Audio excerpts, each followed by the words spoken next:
नमस्कार साथियों, आज के सेशन में आपका स्वागत। ऐसे मंदिर जो रोग नहीं आने देते। 2011 की जनगणना की एक रिपोर्ट के अनुसार भारत में 5 करोड़ लोग ऐसे हैं जिन्हें रोज का पर्याप्त पोषण नहीं मिलता। इन इनमें ही उन्हें 2 समय का भोजन करना है, नाश्ता करना है, कपड़े पहनने हैं। इसका अर्थ हुआ कि 5 करोड़ से अधिक भारतवासी भूखमरी का शिकार और नंगे हैं। ऐसे में श्रावण के महीने में लाखों लीटर दूध शिवलिंग पर डालकर नालियों में बहा देना पुण्य है या पाप? जल्दबाजी में या भावुकता में इसका कोई उत्तर न दे, इसके पहले दूसरे पहलुओं पर भी नजर डालें। आयुर्वेद के अनुसार श्रावण में वात रोग बढ़ते हैं। साग, पत्ते वाली सब्जियां भी वात को विकृत करती हैं। इसीलिए श्रावण मास में साग नहीं खाना चाहिए। उस समय पशु खूब पत्तियां खाते हैं, जिससे उनका दूध भी वात रोगों को बढ़ाता है। इसीलिए तो श्रावण में दूध भी नहीं पीना चाहिए। अब आते हैं दूसरे, विष्णु जी पालन करता है। अतः जिस जिस आहारों से प्राणों का पोषण होता है वे सब विष्णु जी को भोग लगाए जाते हैं। तो वर्षा ऋतु में बहुत ही चीजें निषिद्ध होती हैं, जैसे ताजी सब्जियां, कंदमूल, कच्ची खटाई आदि। दीपावली के बाद ही ये आहार स्वास्थ्य के लिए गुणकारी होते हैं। तो इसलिए दीपावली के दूसरे दिन विष्णु जी को अन्नकूट में इसका भोग लगाकर इन्हें खाने के लिए हरी झंडी दिखाई जाती है।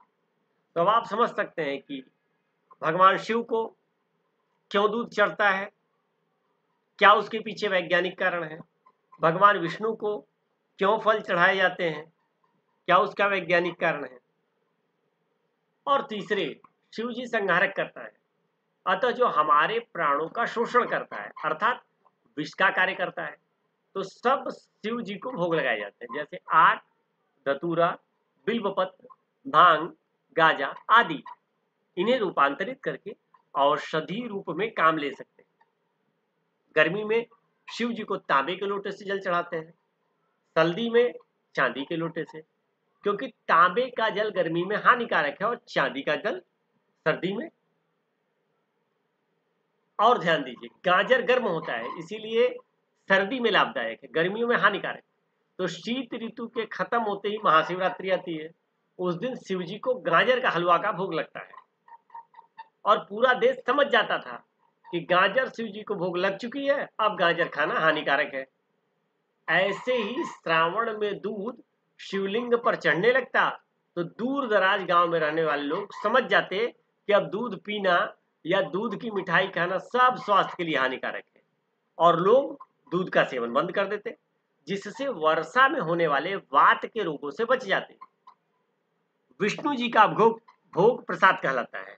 ध्यान देना इस बात को, विष्णु जी का भोग प्रसाद कहलाता है, जबकि शिव जी का चढ़ावा भोग प्रसाद नहीं कहलाता।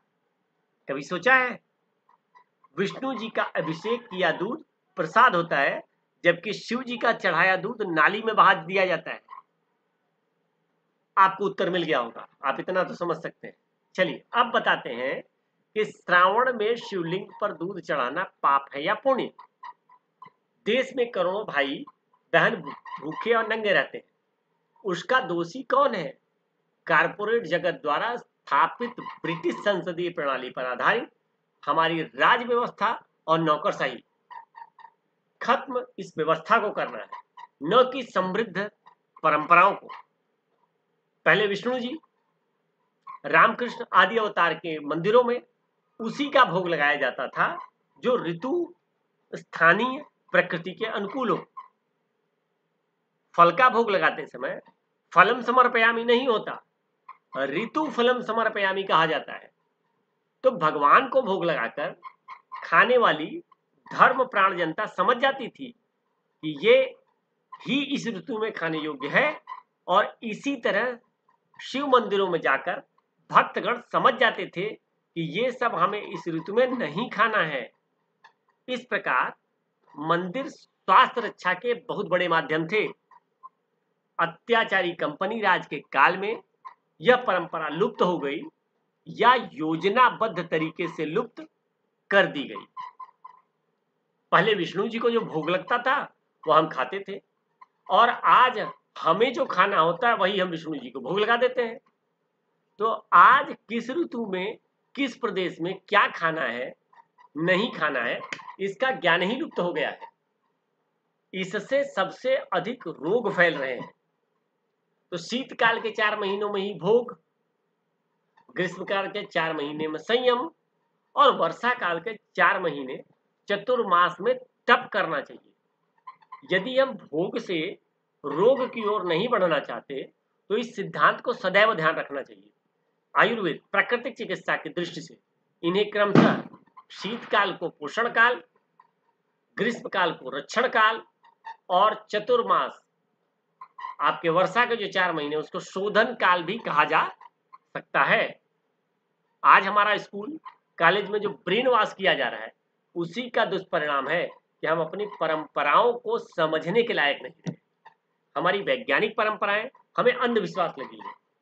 इसी का लाभ उठाकर दवाई बेचने वाली कारपोरेट लॉबी, धर्मार्थ, विदेशी मिशनरीज या भारत विरोधी ताकतें हमारी परंपराओं पर जमकर प्रहार करते हैं, और हम अपनी मूल्यवान वैज्ञानिक परंपराओं, धरोहर की रक्षा करने के बजाय उनका साथ देकर अपने आप को प्रगतिशील समझने का भ्रम पाल रहे हैं। तो साथियों, इस तरह के और इंफॉर्मेटिव वीडियो देखने के लिए आप हमारे चैनल को सब्सक्राइब कर सकते हैं। आपका दिन शुभ हो।